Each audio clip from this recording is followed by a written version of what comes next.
தற்போது கோவையில் ரேக்லா பந்தயத்திற்கான ஏற்பாடுகள் நடைபெற்று வருகின்றன. களத்தில் நமது செய்தியாளர் ஐஸ்வர்யா இணைந்திருக்கிறார். அவரிடம் கூடுதல் விவரங்களை கேட்டறியலாம். ஐஸ்வர்யா, சற்று நேரத்துக்கு முன்பாக நேரலையில பல்வேறு தகவல்களை நீங்க வழங்குனீங்க. ரேக்லா பந்தயம் அங்க எப்படி நடைபெற இருக்கு, அங்க செய்யப்பட்டு வரக்கூடிய ஏற்பாடுகள், இப்ப என்னென்ன ஏற்பாடுகள் நிறைவடைந்திருக்கு, சிறப்பு விருந்தினர்கள் யாராவது வந்திருக்காங்களா, அந்த பகுதியில எவ்வளவு பேர் குவிஞ்சிருக்கிறாங்க?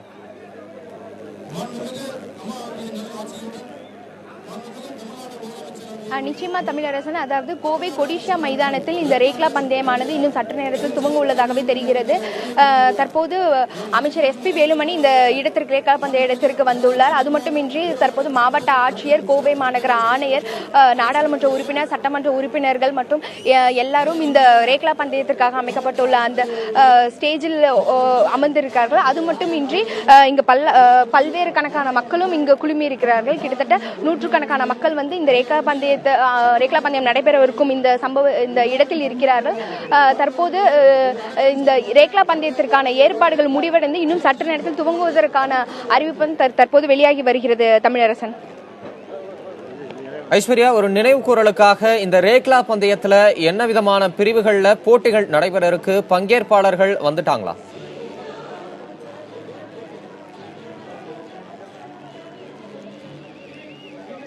நிச்சயமா தமிழரசன், அதாவது கோவை கொடிஷா மைதானத்தில் இந்த ரேக்லா பந்தயமானது 11 மணிக்கு துவங்க உள்ளதாக தெரிவிக்கப்பட்டுள்ளது. அதாவது இதில் பார்த்தீங்கன்னா 2 பிரிவுகளாக இந்த போட்டியானது நடைபெற இருக்கிறது.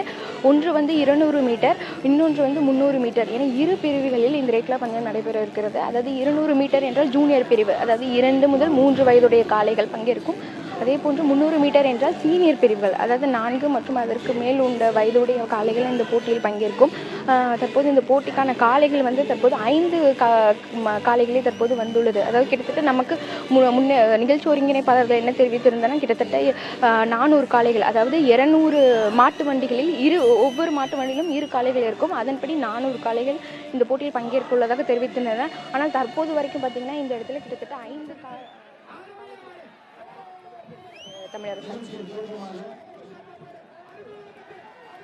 ஐஸ்வர்யா, பொதுவா கொங்கு மண்டலத்துல நடைபெறக்கூடிய ரேக்லா பந்தயத்துக்கான சிறப்புகள் என்ன, அதனுடைய வரலாற்று பெருமைகள் என்ன, அதை பத்தி சொல்லுங்க.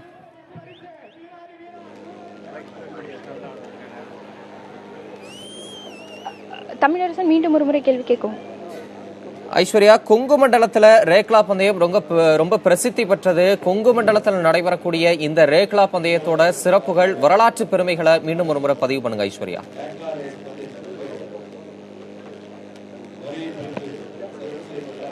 நிச்சயமா தமிழரசன், அதாவது தென் மாவட்டங்களுக்கு எப்படி ஜல்லிக்கட்டோ அதே போன்றுதான் கொங்கு மண்டலத்துக்கு இந்த ரேக்லா பந்தயம் பார்க்கப்படுகிறது.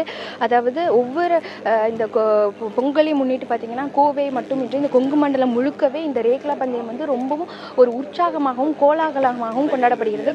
அதாவது கோவை பொறுத்த வரைக்கும் பார்த்தீங்கன்னா கோவை சுற்றுவட்டார பகுதிகளான பொள்ளாச்சி, உடுமலைப்பேட்டை, அது மட்டும் இல்லை அண்டை மாவட்டமான திருப்பூர், தாராபுரம், கரூர், இது போன்ற பகுதிகளில் இந்த ரேக்லா பந்தயமானது மிகவும் சிறப்பாக கொண்டாடப்படும். ரேக்லா பந்தயம் வந்து ஒரு கோலாகலமாக உற்சாகமாக கொண்டாடப்படும் ஒரு பண்டிகை. ஆனால் கடந்த சில ஆண்டுகளாக இந்த ரேக்லா பந்தயம் நடைபெறாமல் இருந்ததால் இங்குள்ள அந்த காளைகளை வளர்ப்பவர்களாகட்டும், இந்த ரேக்லா பந்தயில் பங்கு பெறுவர்களாகட்டும் ஒரு மிகுந்த வேதனையில் இருந்ததாகவே நம்மிடம் தெரிவித்தனர். தற்போது ரேக்லா பந்தயம் நடைபெற இருப்பதால் அவர்கள் வந்து ஒரு உற்சாகத்தை தெளிவுபடுத்தியுள்ளனர். அதாவது இது போன்ற ரேக்லா பந்தயம் நடந்தால்தான் அழிந்து வரும் காளைகள் இனத்தை தம்மால் பாதுகாக்க முடியும் என்றும், வரும் காலங்களிலும் அந்த காளைகளை எந்தவித பாதிப்பும் இன்றி அடுத்தடுத்த தலைமுறைகளுக்கு எடுத்து செல்லவும் இது போன்ற பந்தயங்கள் தான் உதவும் என்றும் நம்மிடையே தெரிவித்துள்ளனர். மேலும் இது போன்ற காளைகளை பார்த்தீங்கன்னா இந்த ரேக்லா பந்தயத்திற்காக தான் அவர்களை வளர்த்து வருகின்றனர். இந்த போட்டி நடைபெறாமல் இருந்தால் கிட்டத்தட்ட பார்த்தீங்கன்னா இந்த காளைகள் வந்து பாதி எண்ணிக்கையில் குறைந்ததாகவே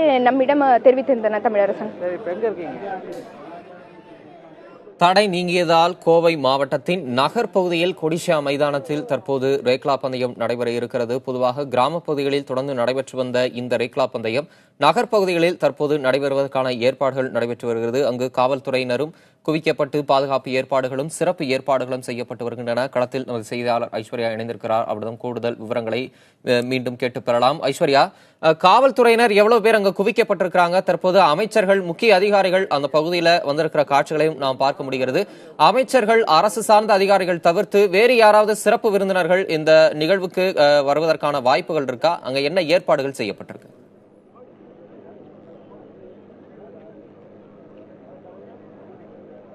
தமிழரசன், அதாவது பார்த்தீங்கன்னா இந்த ரேக்லா பந்தயம் இங்கே நடைபெறவிட்டு காலையிலிருந்தே இந்த கொடிஷா மைதானத்தில் காவல்துறையினர் தங்களது பாதுகாப்பு பணியில் ஈடுபட்டு வந்தனர். இதற்கான முன்னேற்பாடுகளையும் அவர்கள் தலைமையில் தான் தொடர்ச்சியாக நடைபெற்று வந்தது. சுமார் இந்த பாதுகாப்பு பணியில் மட்டும் பார்த்தீங்கன்னா 600க்கும் மேற்பட்ட போலீசார், அதாவது 5 உதவி ஆணையர்கள் மற்றும் துணை ஆணையர் தலைமையில் இந்த பாதுகாப்பு பணி தற்போது நடைபெற்று வருகிறது. இதை தவிர்த்து பார்த்தீங்கன்னா இந்த போட்டியை துவக்க இருப்பதற்காக அமைச்சர் SP வேலுமணி இங்கு வந்துள்ளார். அவர் கூடவே பல்வேறு சட்டமன்ற உறுப்பினர்கள், நாடாளுமன்ற உறுப்பினர்கள் எல்லாம் இங்கு வந்துள்ளனர். இதை தவிர்த்து அந்த காளைகள் வளர்ப்பவர்கள், அதாவது இந்த போட்டியில் பங்கேற்கும் காளைகளை வளர்ப்பவர்களாகட்டும், இந்த போட்டியில் பங்கேற்பவர்கள் மற்றும் இந்த போட்டியை பார்ப்பதற்காகவே அதிகமாக மக்கள் கூடியிருந்தனர். அதாவது நீங்கள் குறிப்பிட்டது போலவே எப்போதும் கிராம பகுதிகளில் மட்டுமே நடைபெற்று வந்த இந்த ரேக்லா பந்தயம் தற்போது நகர பகுதியில், அதுவும் கோவை மைய பகுதியில் இது நடைபெற இருப்பதால் இங்குள்ள நகரவாசிகளுக்கு இது ஒரு மகிழ்ச்சியை ஏற்படுத்தியிருக்குன்னே சொல்லலாம். எப்போதும் ஒரு காணொலியோ இல்லை ஒரு தொலைக்காட்சி வடிவிலே பார்த்த இந்த ரேக்லா பந்தயத்தை தாங்கள் முதல் முறையாக இது போன்ற ஒரு நேரடியாக பார்க்கும் வாய்ப்பு வந்து தங்களிடையே ஒரு மகிழ்ச்சி ஏற்படுத்தியுள்ளது. இதனை வந்து நாங்களும் கற்றுக்கொள்வோம். அதாவது இது போன்ற பந்தயம் எதற்காக நடைபெறுகிறது, இதனுடைய அம்சம் என்ன, இதனுடைய முக்கியத்துவம் என்ன என்பதையும் தங்கள் இது போன்ற போட்டிகளால் அறிய முடிகிறது என்பதையும் அவர்கள் கூறுவதை நம்மால் பார்க்க முடிகிறது. தமிழரசன். ஐஸ்வர்யா, தடை நீங்கினதுனால ஜல்லிக்கட்டு, ரேக்லா பந்தய போட்டிகளுக்கான ஏற்பாடுகள் நடைபெற்று வருது. இன்னும் சற்று நேரத்தில் நடக்க இருக்கிறது. கோவை மாவட்டத்தில் அமைச்சர் SP வேலுமணி இந்த ரேக்லா பந்தயத்தை தொடங்கி வைக்கிறார். மற்ற கொங்கு மண்டல பகுதிகளில் அந்தந்த பகுதி அமைச்சர்கள் ரேக்லா பந்தயம், ஜல்லிக்கட்டு போட்டிகளை தொடங்கி வைக்க இருக்கிறாங்களா? இந்த கொடிஷியா மைதானம் தவிர்த்து மற்ற இடங்கள்ல இந்த ஜல்லிக்கட்டு போட்டி, ரேக்லா பந்தயத்துக்கான ஏற்பாடுகள் ஏதாவது நடைபெற்று வருதா?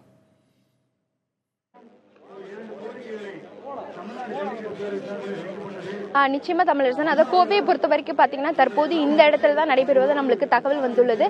அதனால தான் அமைச்சர் இங்கு வந்திருக்கிறார் இந்த போட்டியை துவங்கி வைப்பதற்காக.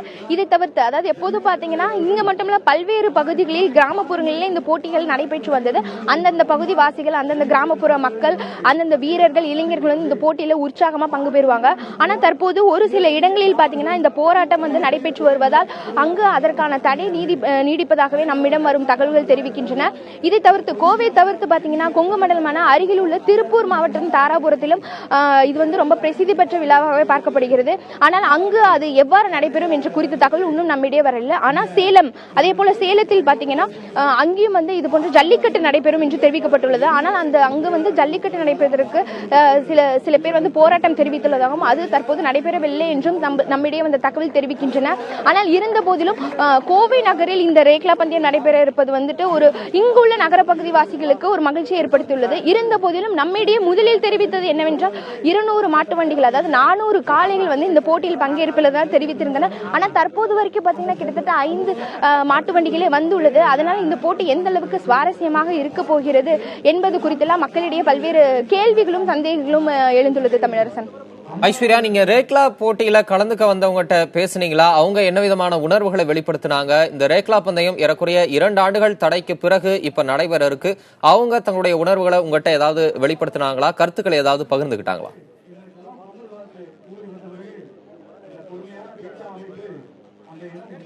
நிச்சயமா தமிழரசன், தற்போது நீங்களே இந்த காட்சிகளை பார்க்கலாம். இந்த பந்தயத்திற்காக காளைகளை தற்போது கொண்டு வந்த வண்ணம் உள்ளனர். தற்போது இந்த காளைகள் வந்து நம்மிடையே சீறி பாய்வதையும் நம்மால் பார்க்க முடிகிறது. அதற்கான மாட்டு வண்டிகளும் வந்த வண்ணம் உள்ளது. நாம் இங்க வரவர்களை நம்ம பேசும்போது அவங்க தெரிவித்த ஒரே கருத்து என்னன்னா, அவங்களுடைய ஒரு உற்சாகத்தை, ஒரு வேதனை கலந்த உற்சாகத்தை நம்மிடையே பகிர்ந்து கொண்டாங்க. அதாவது என்னவென்றால், எப்போதும் இந்த ரேக்லா பந்தயத்தில் பங்கு பெறும் காளைகளை பார்த்தீங்கன்னா இது போன்ற பந்தயத்திற்காக மட்டுமே இந்த காளைகளை வளர்க்கப்படுகிறது. அதாவது இனப்பெருக்கம் மற்றும் பந்தயத்திற்காக தான் இந்த காளைகள் வளர்க்கப்படுகிறது. ஆனால் நீங்க குறிப்பிட்டது போல் கடந்த 2 ஆண்டுகளாக இந்த பந்தயம் நடைபெறாததால் இங்குள்ள பெரும்பாலான இந்த காளைகள் எண்ணிக்கை பெருமளவு குறைந்து விட்டதாகவே இவர்கள் தெரிவித்தனர். அதனால் தங்களுடைய வாழ்வாதாரமும் பெருமளவு பாதிக்கப்பட்டுள்ளதாகவே தெரிவித்தனர். அதாவது கிட்டத்தட்ட பார்த்தீங்கன்னா ஒரு காளைகளை வளர்ப்பதற்கு மாதம் 7000 முறை 8000 வரை செலவாகும். ஆனால் இந்த பந்தயம் நடைபெறாததால் தங்களுக்கு அது வந்து ஒரு பெரிய செலவையும் ஒரு நஷ்டம் ஏற்படுத்தியுள்ளதால் தங்களுடைய வாழ்வாதாரம் மிகுந்த பாதிப்புக்குள்ளாகியனவே தெரிவித்திருந்தனர். ஆனால் தற்போது இந்த பந்தயம் நடைபெறுவதால் இது வந்து ஒரு தொடக்க புள்ளியாக பார்க்கிறார்கள். அதாவது 2 ஆண்டு தடைக்கு பிறகு தற்போது நடைபெறுவது ஒரு தொடக்க புள்ளியாக பார்க்கிறார்கள். தொடர்ந்து இது போன்ற பந்தயம் நடைபெற்றால் மட்டுமே இது போன்ற நாட்டு மாடுகளையும் காங்கேயம் காளைகளையும் காப்பாற்ற முடியும் என்றும் அவர்கள் தெரிவிப்பதை நம்மால் பார்க்க முடியும். தமிழரசன்.